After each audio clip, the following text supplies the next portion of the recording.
નમસ્કાર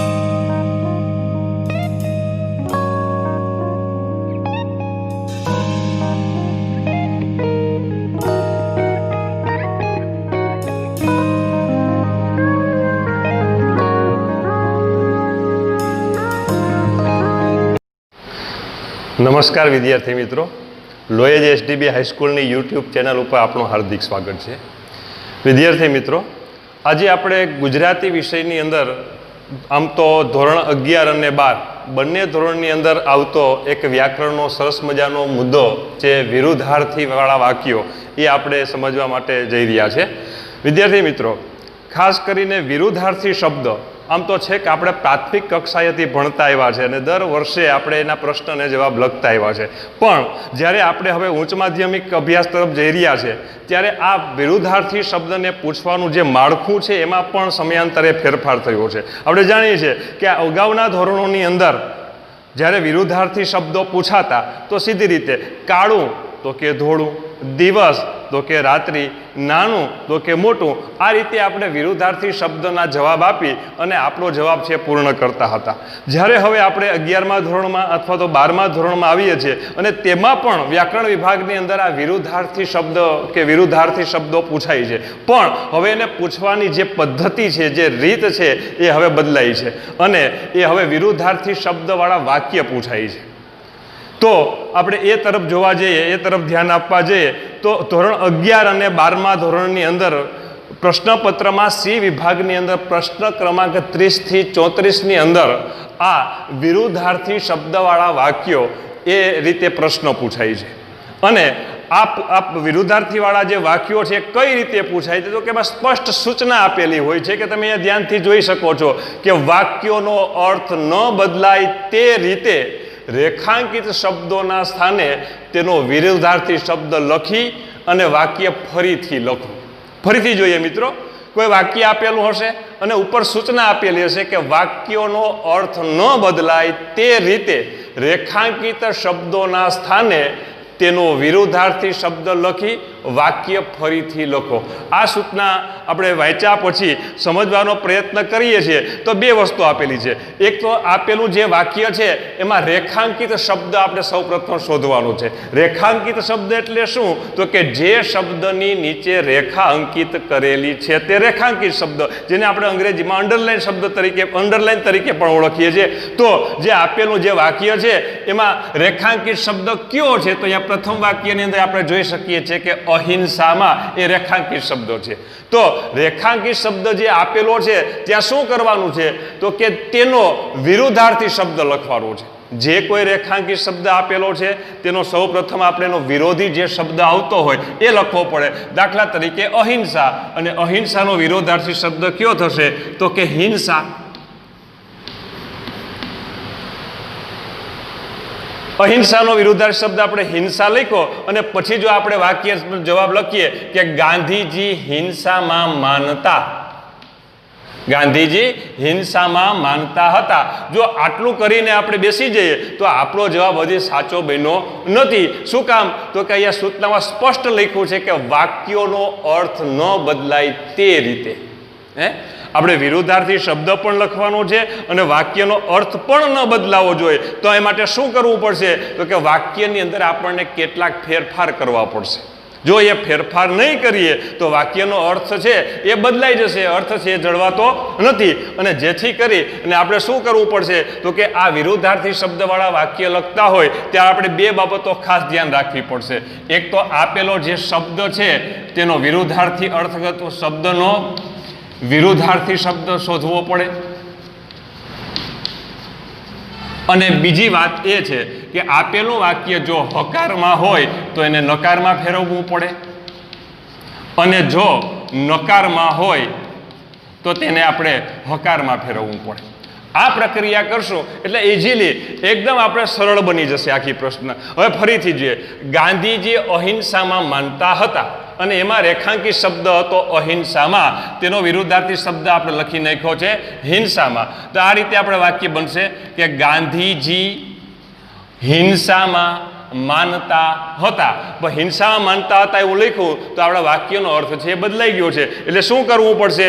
તો કે જો આપેલું વાક્ય હકારમાં હોય તો એને નકારમાં ફેરવી નાખવાનું, જો નકારમાં હોય તો એને આપણે હકારમાં ફેરવી નાખવાનું છે. તો આપેલું વાક્ય અહીંયા છે તે મૂળ વાક્ય છે હકારમાં છે, અને આ હકાર વાક્યને આપણે નકારમાં ફેરવવા જઈએ તો કઈ રીતે બનશે? તો કે ગાંધીજી હિંસામાં માનતા ન હતા. ગાંધીજી હિંસામાં માનતા ન હતા. આ રીતે આપણે વાક્ય નકારમાં ફેરવી નાખ્યું એટલે તરત આપણો સાચો જવાબ આપણને મળી ગયો છે. ગાંધીજી અહિંસામાં માનતા હતા. અહિંસાને બદલે હિંસા શબ્દ મૂકી અને વાક્યને નકારમાં ફેરવી નાખ્યો એટલે કે અર્થ ન બદલાણો અને શબ્દ બદલાઈ ગયો છે. તો કે ગાંધીજી હિંસામાં માનતા નહોતા. તો હિંસામાં નહોતા માનતા તો શેમાં માનતા હતા? તો કે તે અહિંસામાં માનતા હતા. બસ આ રીતે જ આપણે કોઈ પણ આપેલું વાક્ય હોય એમાં સૌપ્રથમ આપણે રેખાંકિત શબ્દ શોધવાનો રહેશે. રેખાંકિત શબ્દ શોધી અને તેનો વિરુદ્ધાર્થી શબ્દ લખવાનો રહેશે, અને વિરુદ્ધાર્થી શબ્દ લખાઈ જાય પછી જે મૂળ વાક્ય છે તે હકારમાં હોય તો આપણે એને નકારમાં ફેરવવાનું, અને જો નકારમાં હોય તો એને આપણે હકારમાં ફેરવવું પડે. અને આ રીતે આપણે લખવાનો પ્રયત્ન કરીએ એટલે આપણો જવાબ 100% સાચો જ મળે છે. એ રીતે હવે આપણે બીજું વાક્ય જોઈએ કે આપણે સાચું બોલવું જોઈએ. બીજું વાક્ય છે આપણે સાચું બોલવું જોઈએ. હવે મિત્રો ધ્યાનથી જુઓ કે આ બીજા વાક્યની અંદર રેખાંકિત શબ્દ કયો છે? તો કે સાચું. હવે જાણીએ છીએ કે સાચું શબ્દ છે એ રેખાંકિત શબ્દ છે તો એનો વિરુદ્ધાર્થી શબ્દ કયો થશે? તો કે ખોટું. ખોટું. હવે મૂળ વાક્ય હકારમાં છે કે નકારમાં? તો કે મૂળ વાક્ય છે એ હકારમાં છે, તો એને આપણે નકારમાં ફેરવવા માટેની પણ નકારમાં ફેરવવું પડશે. એટલે આનો આપણને જવાબ મળશે કે આપણે ખોટું બોલવું જોઈએ નહીં.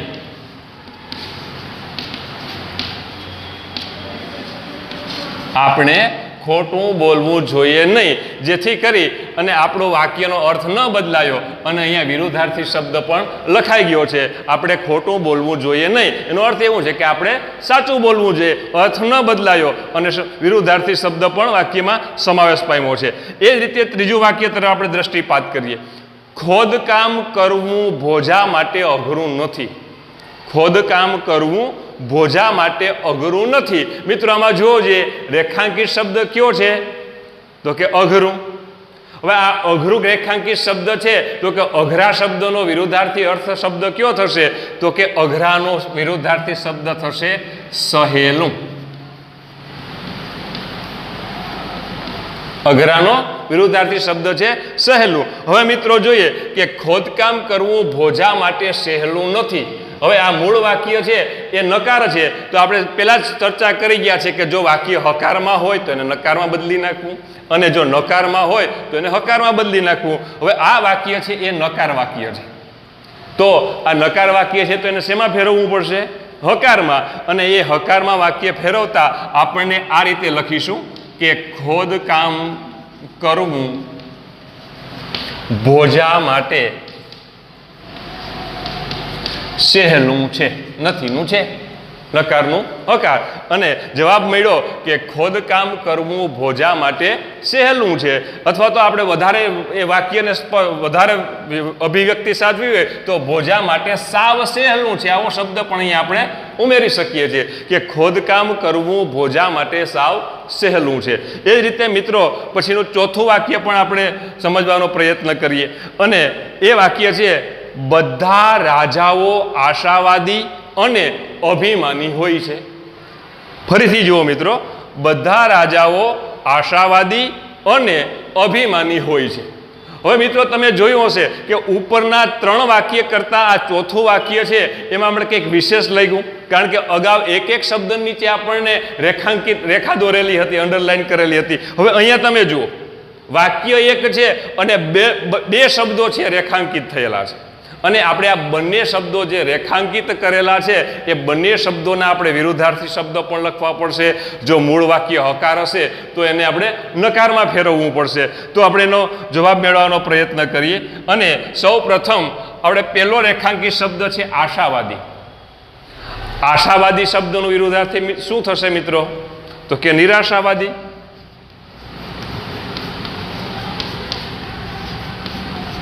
અને એવી જ રીતે અભિમાની શબ્દનો વિરોધાર્થી શબ્દ કયો બનશે? તો કે નિરાભિમાની.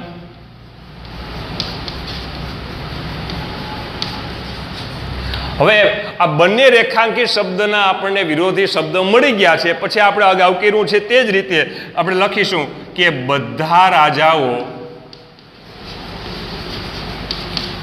નિરાશાવાદી અને નિરાભિમાની, મૂળ વાક્ય હકાર છે, હોય છે, જેનો આપણે નકારમાં ફેરવશું તો નિરાભિમાની હોતા નથી. અને એ રીતે આપણને આ જવાબ મળી જશે. આ રીતે આ વિરુદ્ધાર્થી શબ્દવાળા વાક્ય છે એને સમજવા એકદમ સહેલા છે. આપણે એક વખત તો ધ્યાનથી આખી સૂચનાને સમજી લઈએ કે સૂચના શું કહેવા માંગે છે, એટલે તરત જ આપણને વાક્ય અને વાક્યમાં જે કરવાના થતા જે ફેરફાર છે એ તરત જ સમજાય. વાક્યનો અર્થ ન બદલાય એ રીતે આપણે રેખાંકિત શબ્દને સ્થાને આપણે વિરુદ્ધાર્થી શબ્દ લખી અને વાક્યને ફરીથી લખવાનું છે.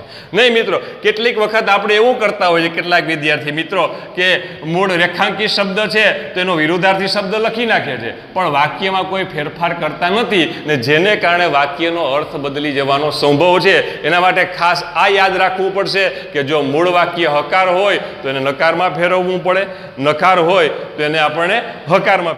મિત્રો, હવે વિરુદ્ધાર્થીવાળા જે વાક્ય છે તેનો આપણે થોડોક મહાવરો કરીએ. મેં કેટલાક પાઠ્યપુસ્તકમાંથી લીધેલા કેટલાક વાક્ય છે એને આપણે જવાબ સાથે સમજવાનો પ્રયત્ન કરીશું. મિત્રો, અહીંયા ધ્યાનથી જુઓ. પહેલું વાક્ય છે નિયમ પત્રિકા આકર્ષક હતી. નિયમ પત્રિકા આકર્ષક હતી. અને આપણે હમણાં થોડી વાર પહેલાં સમજ્યા એ જ રીતે આ વાક્યનો જવાબ લખવો હોય, વિરુદ્ધાર્થી શબ્દવાળા વાક્યનો જવાબ લખવો હોય તો પહેલી શરત એ છે કે રેખાંકિત શબ્દ કયો છે એ શોધી કાઢવો. રેખાંકિત શબ્દ મળી ગયો એ પછીનો વિરુદ્ધાર્થી શબ્દ છે એ આપણે શોધવો પડે. અહીંયા રેખાંકિત શબ્દ છે આકર્ષક, અને આકર્ષક શબ્દનો વિરુદ્ધાર્થી શબ્દ કયો થશે મિત્રો? અનાકર્ષક. અને એ વિરુદ્ધાર્થી શબ્દ મળી ગયા પછી આપણે ફરીથી જોઈએ કે નિયમ પત્રિકા અનાકર્ષક હતી. આ રીતે બન્યું તો હજી આપણો જવાબ છે સંપૂર્ણ બન્યો નથી, કારણ કે વાક્યનો અર્થ છે એ બદલાઈ ગયો છે. વાક્યનો અર્થ ન બદલાય એ માટે આપણે શું કરવું પડશે? તો આપણે હમણાં જ જોઈ ગયા છે કે જો મૂળ વાક્ય હકાર હોય તો એને નકારમાં ફેરવવાનું, અને નકારમાં હોય તો એને હકારમાં ફેરવવાનું. અહીંયા આપેલું જે આપણું જે વાક્ય છે તે હકારમાં છે, અને તેને આપણે જ્યારે નકારમાં ફેરવી નાખશું ત્યારે આપણો જવાબ છે એ સાચો બનશે. અને એ રીતે આપણે એનો જવાબ લખવાનો પ્રયત્ન કરીશું. તો કઈ રીતે બનશે? તો કે નિયમ પત્રિકા અનાકર્ષક ન હતી. નકાર થઈ ગયો. નિયમ પત્રિકા અનાકર્ષક ન હતી. એટલે કેવી હતી? તો કે નિયમ પત્રિકા છે આકર્ષક હતી, એટલે વાક્યનો અર્થ ન બદલાયો અને વિરુદ્ધાર્થી શબ્દ પણ આવી ગયો. એ જ રીતે મિત્રો આપણે આગળનું વાક્ય છે એનો મહાવરો કરીએ અને જોઈએ કે બીજું વાક્ય છે એ લોકો સાવ નિર્દોષ હતા. એ લોકો સાવ નિર્દોષ હતા. અને એમાં રેખાંકિત શબ્દ કયો છે? તો કે નિર્દોષ. નિર્દોષનો વિરુદ્ધાર્થી શબ્દ જોવા જઈએ તો કયો મળશે? તો કે નિર્દોષનું દોષી પણ થાય અને દોષિત પણ થાય છે. અહીંયા આપણે દોષી શબ્દ લઈએ, નિર્દોષનો વિરુદ્ધાર્થી દોષી. અને હવે આપણે એનો જવાબ લખીએ, જવાબ મેળવવાનો પ્રયત્ન કરીએ તો કે એ લોકો સાવ દોષી હતા. અને મૂળ વાક્ય છે એ હકાર છે તો આપણે એને નકારમાં ફેરવવું પડશે. અને એ નકારમાં ફેરવતા આપણે જોવા જઈએ તો આ રીતે વાક્ય બનશે એ લોકો સાવ દોષી ન હતા. મિત્રો, આ વાક્યને આપણે જોઈએ કે એ લોકો સાવ દોષિત ન હતા, તો એ આપણને વાક્ય હજી બરોબર અભિવ્યક્ત થતું નથી. આ વાક્યને આપણે વધારે સરળ બનાવવું હોય તો શું કરશું? તો કે એ લોકો સાવમાં આપણે થોડોક ફેરફાર કરીએ તો અને એવું કરશું કે એ લોકોનો કોઈ દોષ ન હતો. આવો ફેરફાર આપણે વાક્યમાં કરી શકીએ છીએ. મૂળ શબ્દ છે એનો વિરુદ્ધાર્થી શબ્દ પણ આવી ગયો, પણ આપણું વાક્ય છે એ અર્થની દ્રષ્ટિએ, અભિવ્યક્તિની દ્રષ્ટિએ વ્યવસ્થિત બને, સરળ બને એ માટે આપણે અન્ય કોઈ પણ ફેરફાર પણ કરી શકીએ છીએ. એ લોકો સાવ એને બદલે આપણે એ લખ્યું કે એ લોકોનો કોઈ, એ લોકોનો કોઈ દોષ ન હતો, એ લોકોનો કોઈ દોષ ન હતો, અને એ રીતે આપણને જવાબ મળ્યો છે. એ રીતે આપણે ત્રીજું વાક્ય પણ સમજવાનો પ્રયત્ન કરીએ છીએ કે આ વિભાગ નૈસર્ગિક છે. આ વિભાગ નૈસર્ગિક છે. નૈસર્ગિક શબ્દનો અર્થ શું થાય? નૈસર્ગિક એટલે કે કુદરતી. પણ આ નૈસર્ગિક અથવા તો કુદરતી એ શબ્દનો આપણે વિરુદ્ધાર્થી શબ્દ લેવા જઈએ તો નૈસર્ગિકનો વિરુદ્ધાર્થી શબ્દ કયો થશે મિત્રો? તો કે કૃત્રિમ. કૃત્રિમ.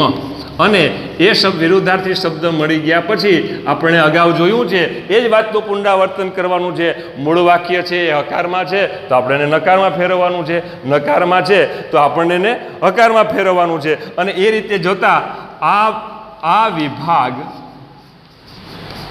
કૃત્રિમ નથી. બસ મિત્રો આટલું કરીએ એટલે આપણો જવાબ સાચો બની ગયો. પણ કેટલીક વસ્તુઓ બાબતો ધ્યાન રાખવી પડે. રેખાંકિત શબ્દ છે એનો વિરુદ્ધાર્થી શબ્દ લખવાનો છે. મૂળ વાક્ય હકાર હોય તો એને નકારમાં ફેરવવું પડે, નકારમાં હોય તો હકારમાં ફેરવવું પડે. આપણે અહીંયા ત્રણેક ઉદાહરણો જોયા એ આપણા ગદ્ય વિભાગમાંથી લીધેલા વાક્યો હતા. એ રીતે આપણને સંભવ છે કે પદ્ય વિભાગમાંથી, કાવ્ય વિભાગમાંથી પણ આવી કોઈ પંક્તિઓ વિરુદ્ધાર્થી શબ્દવાળી પૂછાઈ શકે. તો એનો જવાબ આપણે કઈ રીતે લખીશું? બધામાં એક જ પદ્ધતિ છે અને એ જ રીતે લખવાનું છે. અહીંયા મિત્રો તમે જોઈ શકો છો કે અખિલ બ્રહ્માંડમાં કાવ્યમાંથી પહેલું વાક્ય લીધું છે. જુજવે રૂપે અનંત ભાષે. જુજવે રૂપે અનંત ભાષે. અને રેખાંકિત શબ્દ છે એ અનંત છે. અને અનંત શબ્દનો વિરુદ્ધાર્થી શબ્દ આપણે જોવા જઈએ તો અનંતનો વિરુદ્ધાર્થી શું થશે મિત્રો? એક. એક એક અને અનંત. હવે જુજવે રૂપે,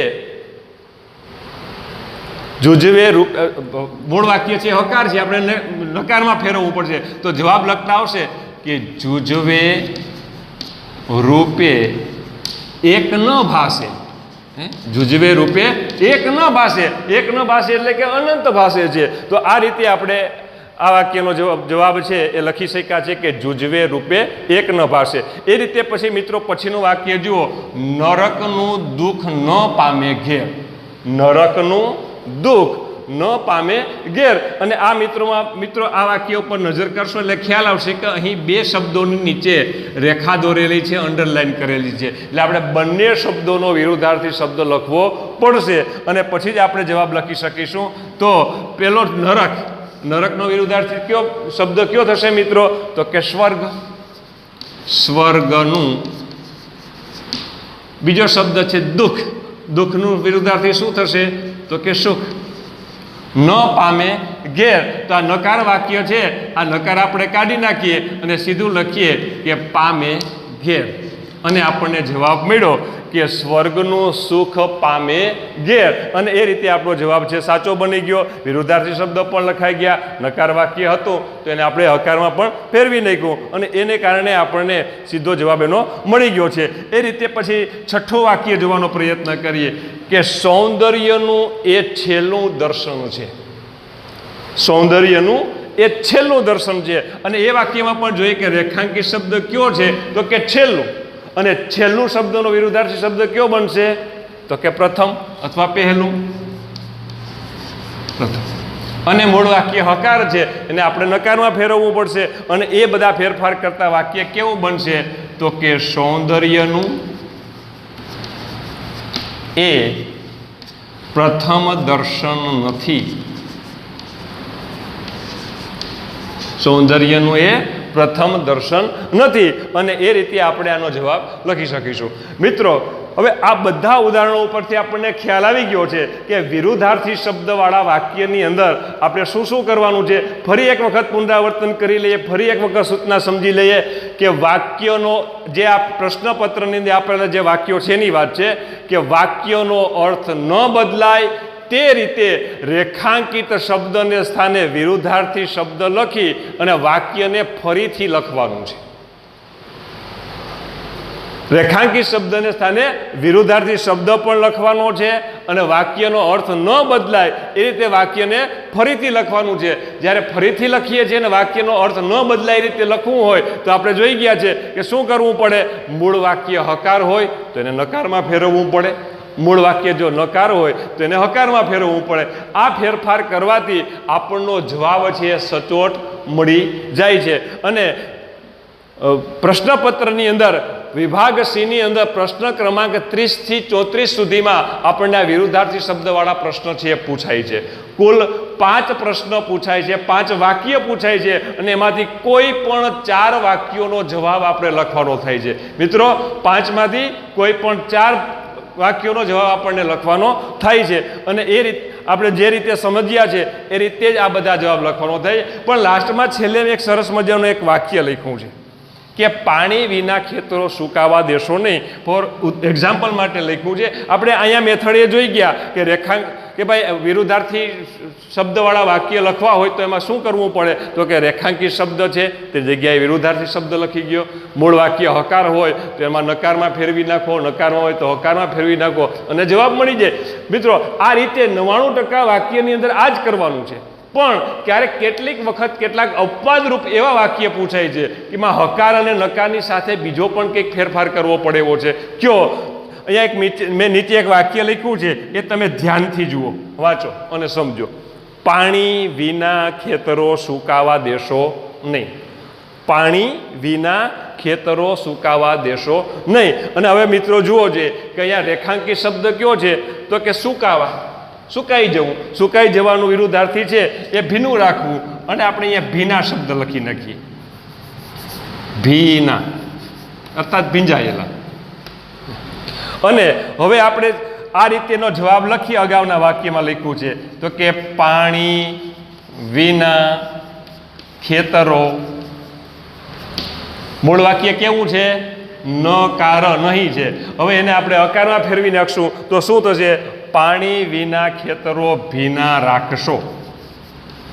આ રીતે આપણે ઉતાવળો જવાબ લખી નાખ્યો, કારણ કે સાહેબે કીધું તો આપણે સમજ્યા છે કે અકારનું એ નકારમાં ફેરવી નાખવાનું, નકાર છે અકારમાં ફેરવી નાખવાનું. અને એ જ પદ્ધતિ આપણે જો આમની અંદર આપણે અપનાવી, હકાર વાક્ય હતું તો નકાર કરી નાખ્યું, સુકાવાનું આપણે ભીના લખી નાખ્યું અને પછી આપણે આવો જવાબ લખી નાખ્યો. પણ મિત્રો હવે આ લખેલો જે જવાબ છે એને તમે ધ્યાનથી જુઓ.